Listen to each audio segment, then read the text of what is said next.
atención que cada vez que iba al templo a compartir con la palabra de Dios y los hermanos de la iglesia donde estábamos haciendo la actividad, pasábamos por un lugar, una zona, y había una fila de personas y había un abasto, como le llamamos acá, al frente. Allá le llaman abarrote o tienda. Y estaba la tienda y siempre yo veía a las personas haciendo fila. Yo decía, a lo mejor están regalando las bolsas CLAP también aquí en México. Pensaba eso. Las filas eran impresionantes. Eran 20, 30 personas todos los días. No bajaba la fila nunca. Para mí era algo normal que esa gente estuviera siempre allí.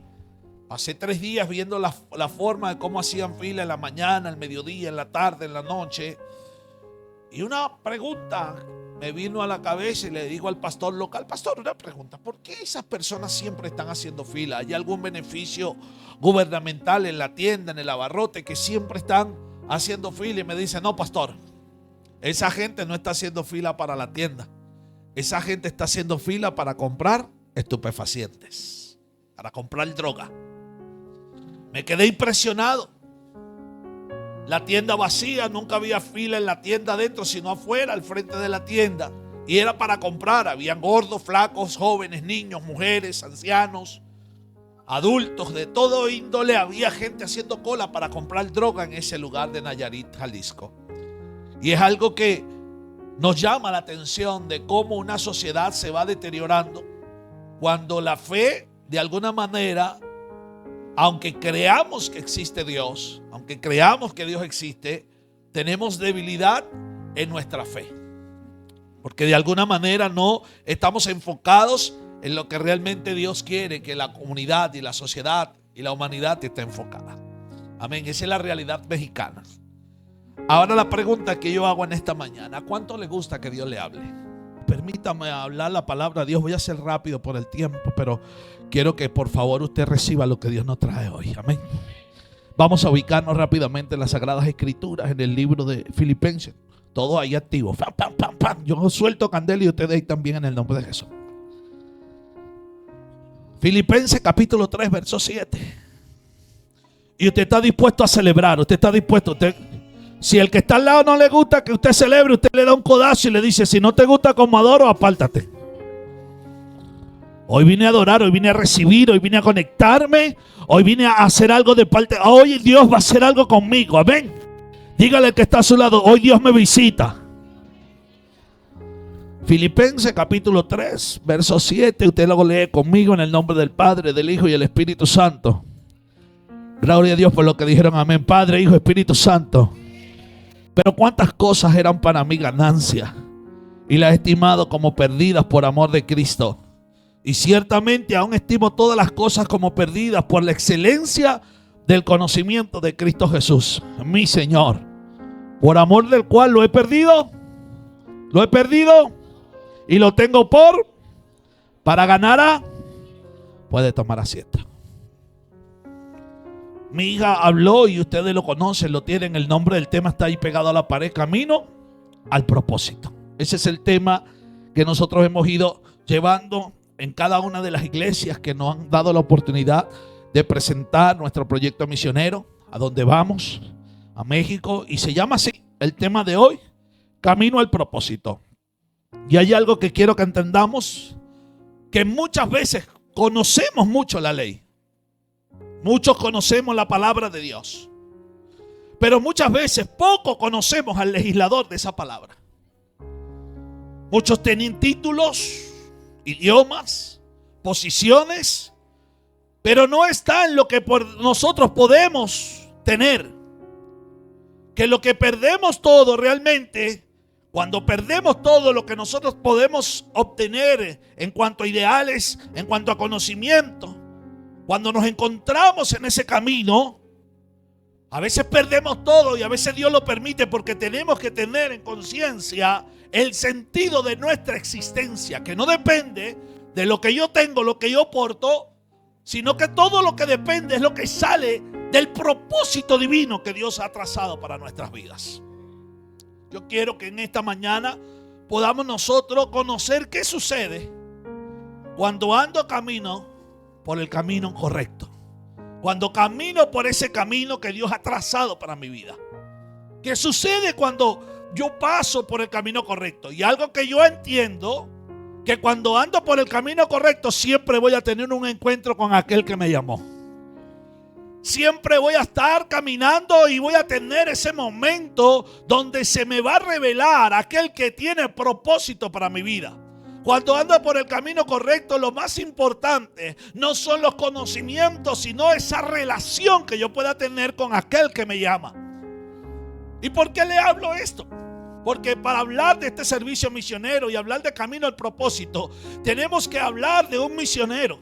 Tenemos que hablar de hombres que marcaron pauta en nuestras vidas a través de las Sagradas Escrituras. Y para llamar la atención, todos a lo mejor conocemos la historia del apóstol Pablo.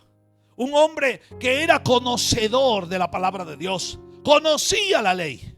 Conocía los estatutos. Tenía nacionalidad romana. Y también era judío. Era un hombre que por donde pasaba marcaba diferencia, porque tenía una palabra en su corazón, porque esa palabra fue enseñada para él. Ese hombre por donde pasaba la gente sabía que había un hombre que tenía autoridad y conocimiento de las leyes establecidas por Dios a través de Moisés. Era un hombre que escudriñaba la palabra, un hombre preparado, conocedor de ella misma, un hombre que a lo mejor tenía gente que le servía, pero algo tenía Pablo, que era conocedor de la ley, pero no era conocedor de del legislador, el que estableció esa ley. Y cuando hablo de esto, me llamo y me imagino también a aquel hombre llamado Nicodemo. ¿Cuántos han escuchado hablar de Nicodemo? Nicodemo era un maestro de la ley. Dice la palabra que era uno de los principales de aquella época. Todo el mundo al ver Nicodemo sabía que era un hombre estudioso, preparado, instruido, que enseñaba la escritura. Pero algo pasaba en Nicodemo, en el corazón de Nicodemo. Y es lo que pasa con mucha gente en estos tiempos también. Gente que conoce la palabra, gente que conoce la ley, pero a veces suceden cosas en su vida y dicen: ¿y cómo es que está pasando esto? Así le pasaba a Nicodemo. ¿Sabe por qué? Porque en los tiempos de Nicodemo estaba Jesús. Y Jesús por donde pasaba marcaba huellas. Por donde Jesús se establecía, hacía cosas extraordinarias, cosas inexplicables. La sociedad estaba atónita por todo lo que Jesús podía manifestar. Y entre esa sociedad estaba Nicodemo. Nicodemo en sus pensamientos, en sus cualidades, en su raciocinio. Él no podía entender qué era lo que estaba pasando. Y se le acerca a Jesús y le dice: oye, para hacer todo lo que tú haces, tienes que venir de parte de Dios. Y Jesús le hace una pregunta, y permítame ser coloquial. Le dice a Jesús a Nicodemo: ¿cómo tú, Nicodemo, siendo maestro, conocedor de la ley, hablando de la profecía, hablando del futuro, conocedor de esta palabra, no sabes lo que está sucediendo? Si lo que tú enseñas está hablando de mí, lo que tú predicas está hablando de mí, lo que tú haces está hablando de mí, ¿cómo es que es posible que tú no puedas entender esto, Nicodemo? Y entonces el maestro lo confronta y le dice: lo que pasa, Nicodemo, es que estás acostumbrado de decir lo que has oído durante muchos años. Estás hablando y testificando del testimonio de lo que has visto de otros, cuando yo quiero, Nicodemo, y en estos tiempos Jesús nos dice que Él quiere hablar del testimonio que Él está haciendo en cada una de nuestras vidas. Jesús no quiere que hablemos del pasado. Jesús quiere que hablemos de lo que Él ya está haciendo con nosotros. Jesús quiere que testifiquemos las maravillas de Dios con nosotros. Jesús quiere que nosotros hablemos de las maravillas de Dios. ¿Sabe qué tremendo? Cuando hablamos de las cosas que Dios hizo en el pasado, Gigi Ávila, aleluya, celebramos el ministerio de Gigi. Hablamos de lo que pasó con Ole Raskin, con hombres del pasado. Pero ¿qué pasó con lo de hoy? ¿Quiénes son los que están enfrentando la realidad de hoy? ¿Quiénes son los que vamos a testificar las maravillas de Dios? Porque la palabra de Dios dice que recibiréis poder cuando haya venido sobre vosotros el Espíritu Santo, y me seréis testigos en Jerusalén, en Judea, en Samaria y hasta lo último de la tierra. ¿Cómo podré hablar yo de algo que no he conocido? ¿Cómo podré yo hablar de algo que no conozco, que no experimento? ¿Sabe qué tremendo? Que hay gente, alabado sea el nombre de Jesús, que habla del testimonio de otros, pero no sabe que Dios todavía está haciendo milagros. ¿Sabe qué tremendo? Que hay gente que puede hablar lo que muchas veces hemos oído, escuchado, pero algo que nunca te va a hacer cambiar tu fe en quien tú has creído es en ese encuentro que has tenido con Cristo Jesús. Y eso fue lo que le pasó a Nicodemo, pastor. Nicodemo tuvo que tener un encuentro con Jesús para poder entender lo que estaba sucediendo. Y es lo que le falta a gente en estos tiempos. Tiene fe, tiene palabra, pero en los momentos críticos como que la fe se desvanece. En los momentos difíciles como que la fe como que se desplomara. ¿Por qué? Porque a veces hemos tenido tanta palabra, hemos tenido tanto entrenamiento, pero cuando llega el tiempo de presentarnos en donde nosotros tenemos que poner en práctica lo que Dios nos ha estado colocando en el camino del propósito, como que queremos retroceder en el asunto. Yo la pregunta que quiero hacerle en esta mañana: ¿cuántos quieren que Dios verdaderamente le hable en esta mañana? Diga por lo menos ay, ay, ay. Porque tú sabes, el apóstol Pablo, después de tener ese encuentro con Jesús, teniendo conocedor de la ley, era un hombre que no estaba teniendo la revelación del legislador. Y Jesús se le aparece. Usted conoce la historia. Saulo, Saulo, ¿por qué me persigue? Jesús le permite quitarle la visión, lo mete en la casa de aquel hombre llamado Justo cuando iba camino a Damasco. Y Jesús le presenta al apóstol Pablo el primer profeta después de tener ese encuentro. Un primer profeta. ¿Y por qué digo que es profeta? Porque lo que hizo fue profetizarle. Y le habla a Ananías, un hombre que había sido convertido reciente. Y le dice: Ananías, ve a la casa de aquel hombre llamado Justo, en la calle a la derecha. Y esto es un hombre llamado Saulo de Tarso. Es como nos dijeran a nosotros aquí en Caracas: anda para la cota y háblale al tipo ese que estaba ahí metido. Y nosotros: pero ¿cómo es posible si ese tiene la capacidad de comernos con yuca? ¿Cómo es posible que voy a llegar a ese lugar? Anda para allá, para la cota. Anda para Petare, para arriba, para donde está el otro, el fulano. Entonces nosotros: no, pero es que, oye, pero es que todo lo que ese hombre toca lo destruye. Todo lo que tiene tu nombre. ¿Cómo tú me vas a mandar a donde me van a...? Y entonces el Señor confronta a Ananí y le dice: anda, porque este hombre es escogido, es instrumento escogido este hombre. Este hombre es instrumento escogido. El pastor decía: no voy para México, oye, porque conocemos la noticia. Pero si Dios te manda, yo sé y estoy seguro que la gloria de Dios te llevará hasta donde tú menos te imaginas. Yo sé que si Dios te da la palabra, en México te podrán matar con China, pero la gloria de Dios te acompañará donde Dios te envíe. Alabado sea el nombre de Jesús. Y al apóstol Pablo le dice a Ananías: ve, porque instrumento me he escogido a este hombre. Yo quiero predicarlo a nuestro lenguaje actual. Yo no sé si alguna Biblia lo habla así, pero voy a hablarlo al lenguaje actual de esta temporada, de esta época en la cual vivimos. El Señor le dice: este hombre me va a servir. Sácale el pasaporte, porque vaya a las naciones a predicarle a los gentiles, a los extranjeros. ¿A cuánto le gustaría salir de Venezuela a predicar la palabra? Aleluya, diga ay, ay. Porque el Señor le dice: sácale el pasaporte a Pablo. Yo estoy traduciéndole a este lenguaje actual. Sácale el pasaporte, porque va a hablarle a los extranjeros. Y va a llegar a la casa de mi pueblo, a los judíos, a hablarle a la sinagoga y testificarles de mi poder. Porque voy a darle para que no solamente le hable al pueblo y a los extranjeros, sino le voy a dar gracia para que le hable también a los presidentes de este territorio, de esta temporada, de esta época. Y entonces usted se imagina, nos van a llevar a palacio. Nos ponemos, usted sabe, arreglados, porque nadie se presenta delante del presidente guañingao. Se presenta delante del presidente elegante, como han pasado varios pastores en este tiempo por causa del presidente. Y usted lo ve, usted sabe, porque Dios lo mandó a darle una palabra al presidente de la República. Así le pasó al apóstol Pablo en su llamado.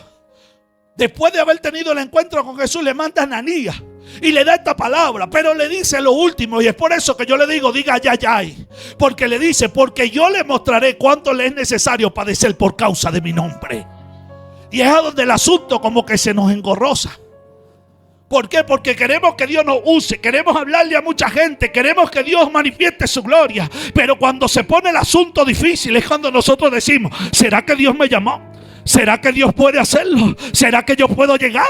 ¿Será que en mi familia? ¿Será que tengo la oportunidad? Es allí donde nosotros muchas veces somos confrontados en el llamamiento por la cual Dios ha hecho en nuestras vidas. Pero déjame decirte algo, que todo lo que Dios dice tiene cumplimiento en esta tierra. Es allí donde nuestra fe tiene que estar cimentada.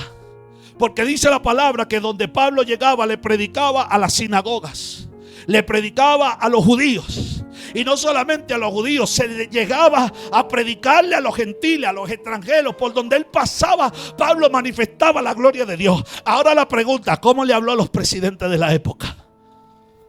La pregunta que nos debemos hacer, ¿cómo le habló a aquellas personas de autoridad, de eminencia de la época? Dice la palabra que le sacó un demonio una joven en un lugar. Y esa joven tenía un amo porque se lucraba de la adivinación de esta joven. Este hombre se molestó a gran manera que hizo que agarraran a Pablo preso y lo metieran preso y lo llevaron a Jerusalén preso. En Jerusalén no podía estar porque lo iban a comérselo con yuca, pero no podían comérselo todavía porque la palabra de Dios decía que él tenía que llegar a Roma. Alaba la gloria de Dios.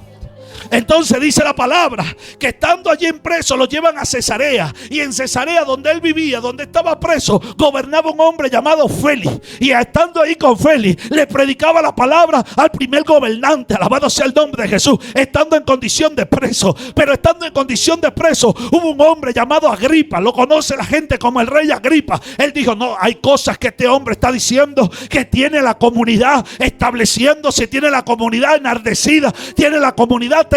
Yo quiero escuchar lo que ese hombre tiene en su boca. Yo quiero escuchar lo que ese hombre tiene en su corazón. Ese hombre está haciendo cosas extraordinarias aún estando preso. ¿Qué te quiero dejar dicho? El diablo te puede encerrar, pero el diablo nunca te va a quitar lo que Dios ha puesto en tu corazón. El diablo nunca te va a quitar la identidad. El diablo nunca va a detener lo que Dios ha dicho de ti. Oye, pastor, el hombre preso. Y Agripa viene y dice, arréglame un asunto, una reunión que yo quiero hablar con el hombre. Yo me imagino la excelencia de Agripa, el rey, el gobernador Félix, y Pablo entrando a la sala encadenado, preso. ¿Qué rey está interesado en un hombre que está detenido? ¿Qué rey está interesado en un hombre que no tiene libertades? ¿Qué rey está interesado en escuchar la voz de un hombre? Lo que pasa no es que lo que tú tienes, cualquier cosa. Lo que tú tienes es algo que estremece el mundo de las tinieblas. Lo que tú tienes es algo que Dios ha colocado en tu corazón. Que no importa el escenario donde tú estés, no importa el lugar donde tú estés, alabado sea el nombre de Jesús. Mientras tenga la esencia de la gracia, del poder, del testimonio de lo que Dios ha depositado en tu vida, la gente se va a poner a tu orden. Pero lo que quiero llevarte es que el tipo estaba preso. Y el Señor le dijo que iba para Roma y estaba en Cesarea. La pregunta es, ¿cómo fue a Roma? Te voy a decir, tenía todos los gastos pagos para llegar a Roma. Todo. Pero preso. Encadenado. Y cuando el barco se sacudía, cuando el timón estaba gobernado por las circunstancias del proceso de las tempestades, la gente no corría al capitán de la barca, corría a Pablo, porque Pablo tenía la palabra de esperanza. Pablo tenía la palabra que cambiaba. Pablo tenía la palabra que daba seguridad. Pablo tenía la palabra que transformaba vida. Pablo tenía la palabra que decía, no importa, el barco se está inundando, pero mi Dios me dijo que llegaremos todos vivos. ¿Y por qué te digo esto? Porque mira todo lo que vivió este hombre. Y me hago la pregunta que yo hablo hoy, porque los hermanos se preocupaban por Pablo, que fue perseguido en Damasco y rechazado en Jerusalén. Fue olvidado en Tarso, apedreado en Listra, azotado y preso en Filipo, tratado de mentiroso en Atenas, o impostor en Corintios. Enfrentó fieras en Efeso. Fue preso en Jerusalén, acusado en Cesarea. 3 veces sufrió naufragio. Fue picado por una serpiente en Malta y llegó preso, encadenado a Roma. Pero cuando escribe la carta a los filipenses, escribe y dice y declara la palabra: me ha servido para el avance del evangelio. Porque cada proceso que Dios nos permite vivir, cada circunstancia, cada crisis en el camino al propósito, son los instrumentos que Dios va a utilizar para nosotros sacar vida y darle esperanza contra esperanza a aquellos que no tienen esperanza. Es para decirle a aquellos que si yo lo pude hacer, ustedes también lo podrán hacer. Es para decirle a aquellos que si tienen una enfermedad, yo pasé por ella y Dios me levantó. Es decirle que si mi casa estaba destruida, Dios la restauró. Es para decirle que si mi hijo estaba desolado, Dios lo levantó. Alabado sea el nombre de Jesús. ¿Por qué? Porque el camino al propósito, amados, es verdad. Queremos que todo sea color de rosa, todo sea bonito. Pero a veces son necesarias las pruebas, las dificultades, caminando con el Señor. Por eso mi hija decía, este llamado ha sido confirmado, no solamente en obediencia, sino en fe, en oración y en prueba. Usted se pregunta, ve al pastor hermoso y a la pastora hermosa, y usted dirá, wow, pero es que estos hombres siempre andan espléndidos, lucientes por donde pasa. Esta gente se hace ver bonita. Pero usted pregunta, ¿por cuántos procesos? ¿Por cuántas circunstancias? ¿Por cuántas pruebas? Y a veces el mundo se le está cayendo encima y el domingo tiene que estar parado.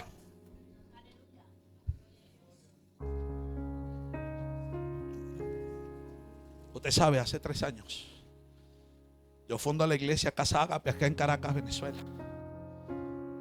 Servíamos a la iglesia, mis hijas, mi esposa, mi hogar entero, porque he decidido que mi casa y yo serviremos al Señor. Daba clase en el instituto bíblico y por eso hablo de ley y estatutos, porque cuando conocemos la ley y los estatutos, pero cuando no conocemos al legislador, nada sirve. Mi hija servía en la iglesia, mi otra hija sirviendo en la iglesia, mi esposa, mis hermanos, la iglesia sirviendo. Estábamos bien chévere, como decimos aquí en Venezuela, bien fino. Dando clases en el instituto bíblico, en Los Teques. Mi hija ese día le toca exponer el libro de los Hechos. Yo estaba dando clases del libro de los Hechos, yo era su maestra. Una exposición espléndida. Llegó la hora del desayuno, se va a comer con una hermana a donde compran el desayuno. Cuando regresa me dice la hermana, pastor, viene un familiar mío de fuera y vamos a hacerle una celebración. Y yo quiero que su hija nos acompañe. ¿Le puede dar permiso? Y yo le digo, claro que sí, ¿cómo no? Pero llega temprano. Cuidado, anda por ahí, temprano a la casa. Porque tú puedes tener 22 años, pero mi casa la gobierno. Mis hijos no pueden estar por ahí realengo haciendo lo que les dé la gana, porque si yo no sé gobernar mi casa, ¿cómo gobierno la casa de Dios? Bueno, ese día me tocaba predicar en San Martín, una campaña de aniversario de una iglesia.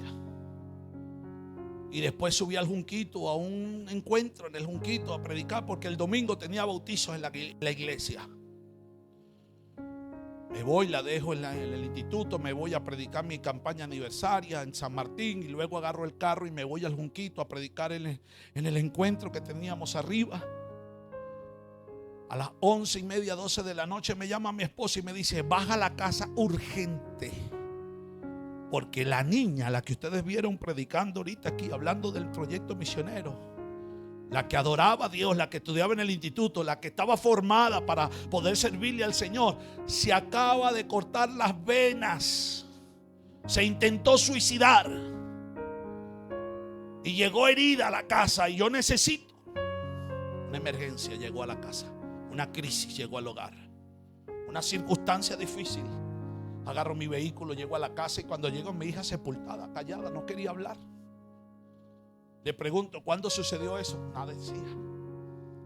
Resulta que no se había cortado el día sábado. Se había cortado el día jueves a las 5 de la tarde.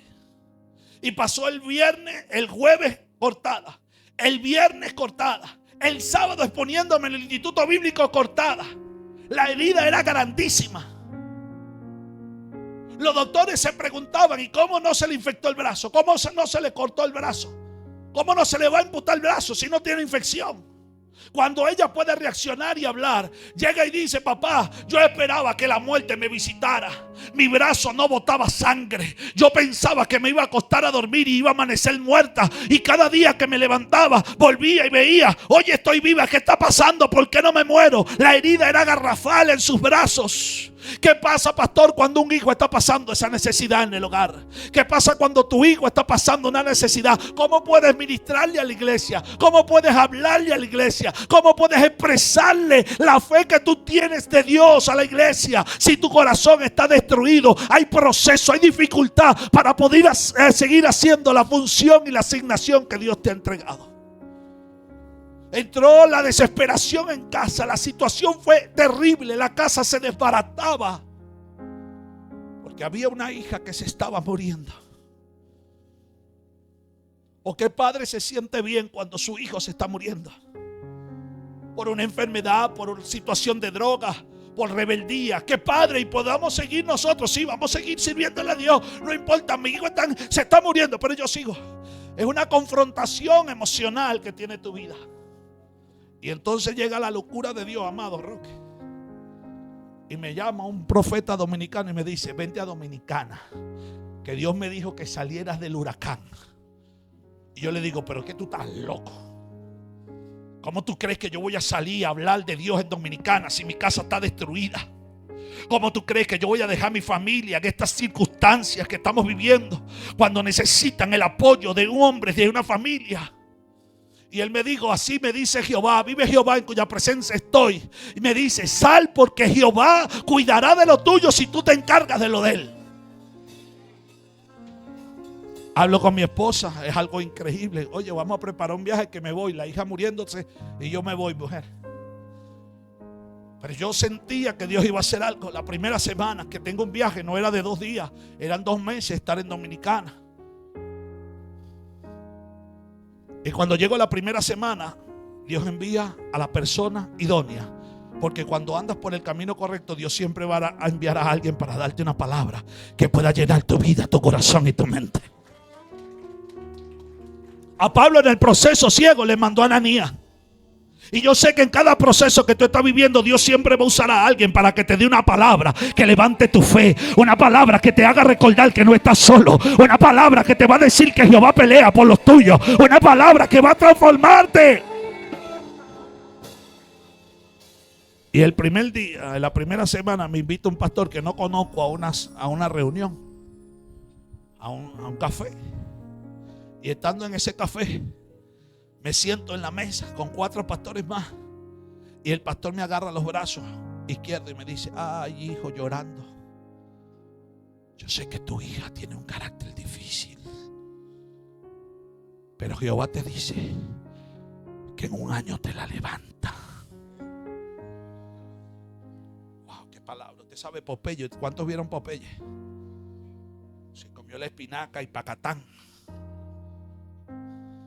¿Tú sabes por qué yo me sentí gozoso? Porque yo no estaba esperando esa palabra, pero Jehová sabía que yo necesitaba, porque él sabía que me estaba muriendo emocionalmente. Él sabía que mi casa estaba destruida, que estaba pasando situación difícil. Yo lloré en ese momento porque no es fácil tener un hijo que se está muriendo. Era poder reconocer que era lo que estaba viviendo el padre del hijo pródigo cuando dijo: mi hijo, voy a celebrar porque mi hijo estaba muerto y ahora mis ojos lo ven vivo.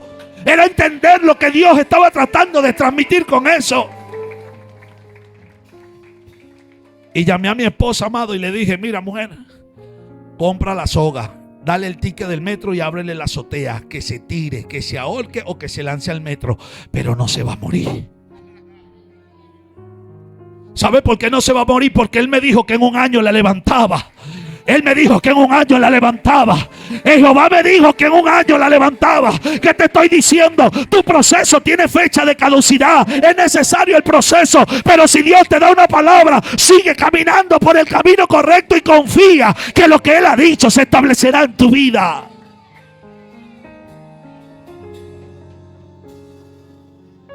Y en un año, conforme la palabra de Jehová, ahí está mi hija. Camino al propósito está en el corazón, porque Dios me tuvo que procesar para poder entender la violencia que se vive en México. para poder entender cuando un corazón está sangrando, porque me tuve que enfrentar a un enemigo que no conocía. Tenía que defender a mi hija de alguien que no veía, pastora. ¿Cómo peleaba? Si no tenía las herramientas, no sabía qué me iba a estar enfrentando. Era una situación difícil. Cuando mi hija decía, papá, es que la sangre como que se cuajó, mi brazo estaba abierto y yo no veía que la sangre, que yo me podía morir desangrada, era que no se iba a morir, porque Jehová estaba haciendo el milagro de la vida. Cuando alguien tiene propósito de parte de Dios, cuando alguien tiene una palabra de parte de Dios, aunque el enemigo quiera venir a detenerte, yo vengo a decirte, hay una palabra establecida de parte del cielo que va a dar vida en medio de la muerte. Pero Dios siempre abre cuando andas por el camino correcto, pastores. Te va a mandar a hacer lo que siempre quiere que tú hagas, tengas o no tengas. A su nombre. Pastoreé en México. Me vengo a Venezuela. Se acabó el tiempo, pastor. Y el tiempo que se acabó era el tiempo de la yuca y del maíz molido aquí en Venezuela. Yo estaba allá comiendo tamales, taquitos, salbutes, panuchos. La Coca-Cola bien fría. A su nombre. Y Dios me manda otra vez para Venezuela. En el tiempo donde la yuca teníamos que... Y mi esposa, vamos a quedarnos. No. Dios no me ha dicho que me quede. Me dijo que este era el tiempo y nos vamos, porque hasta señal me dio para el día que tenía que salir de esa nación. Y volví a Venezuela junto a mi familia. Pero allá en México, gracias a Dios, nos conoce. Tenemos muchos años, 13 años sirviendo allá en aquella nación. Vuelvo a Venezuela y a los 15 días llegué a Venezuela. Me llama un pastor de México y me dice, siervo, tenemos actividades y la gente está esperándolo usted. Véngase. Me voy a México otra vez. La dejo a ella aquí en Venezuela estudiando. Me voy a México. Cuando llego allá el primer día me prestan una moto para moverme. Llego con maleta y el asunto. Cuando llego a la casa del pastor Guadalupe de la Cruz, él tiene un perro llamado Canelo, un pitbull, hermosísimo, amigo, cuate, porque yo me la he pasado en esa casa. Y ese día voy a abrazar al pastor Guadalupe de la Cruz, amado. Y cuando lo abrazo, Canelo también me abrazó, pero con una mordida en la pierna derecha. Me dio una mordida. Empezando el viaje misionero, el perro se me montó en la pierna y me agarró. Y usted sabe cuando un perro muerde, un pitbull muerde. Había una reunión de pastores en esa casa ese día. Ellos tenían que viajar a Ciudad de México a 14 horas de carretera. Agarran su avión, media hora. Asignan a un pastor que me lleve a la clínica, me hagan el asunto en la pierna, me ayuden a sanar lo que había hecho Canelo. Lo cierto es que pasé mi viaje con mi pie mordido, volví a Venezuela. A los 15 días me vuelve a llamar el pastor Guadalupe de la Cruz, llegando a Venezuela, y me dice, siervo, ¿usted se acuerda cuando lo mordió Canelo? Le digo, por favor, pastor. No, se borró en el CPU, pastor. Me dice, usted sabe que ese día había una reunión de pastores en mi casa. Y entre ellos estaba el pastor Samuel King de Corea del Sur. Hay una actividad misionera en Corea del Sur. Y están llevando delegación de toda Latinoamérica. Y el pastor King me pregunta si conozco algún pastor venezolano. Él estaba en la reunión el día que lo mordió Canelo. Y yo le dije, ¿se acuerda el pastor que mordió Canelo? Ese venezolano. Y el pastor King dijo, bueno, dígale al pastor venezolano que tiene todos los gastos pagos de Venezuela, Seúl, Corea, porque la iglesia Johnson se lo paga todo. Cuando nosotros decimos, pobrecito lo mordió Canelo, yo pude decir gracias Canelo, porque eso fue lo que hizo que el pastor se acordara de que había un hombre de Dios de Venezuela en ese lugar. Entonces, a los que aman a Dios, todas las cosas nos ayudan a bien.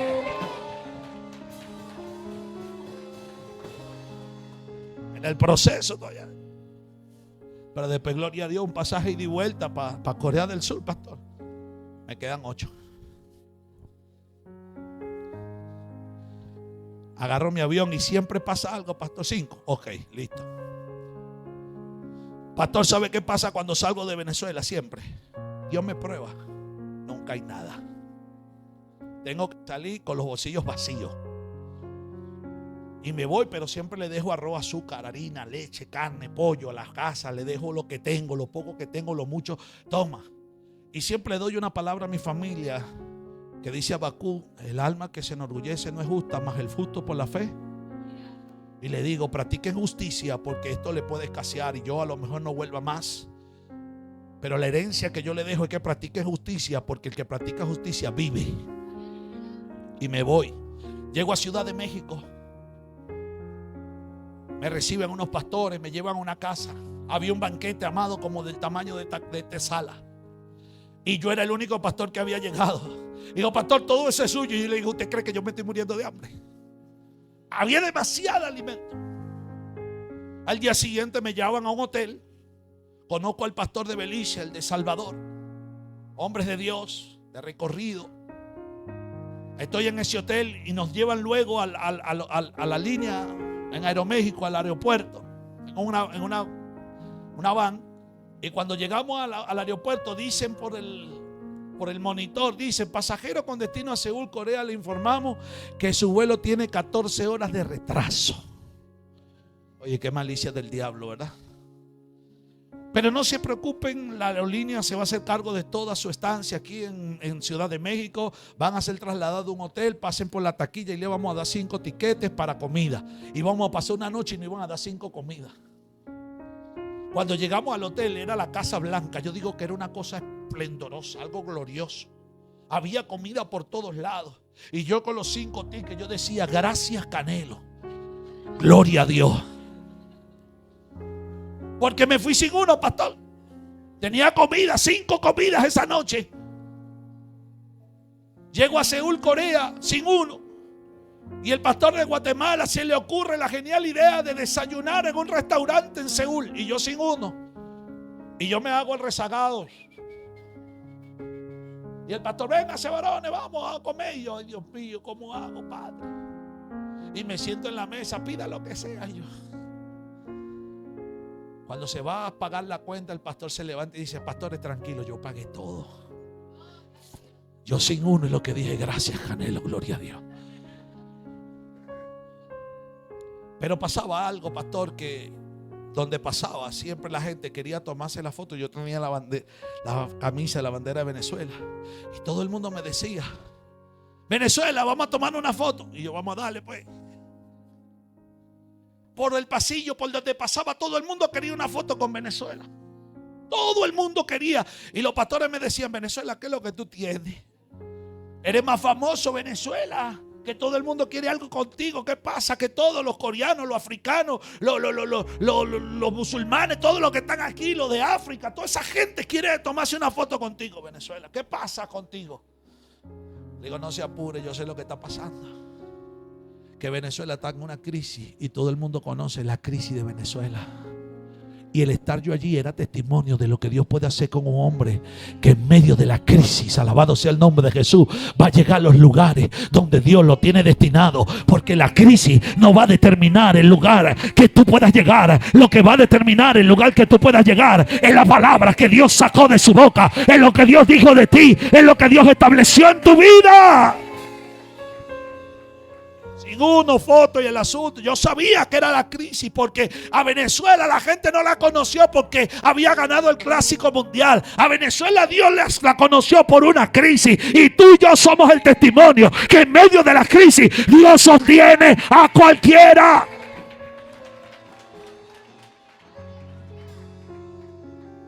Lo cierto es que llega la delegación de Brasil y me dice: vamos a hacer un video de los venezolanos que tengo en la iglesia. Yo llego y le digo: amado, yo le doy el video. ¿Qué palabra le iba a dar?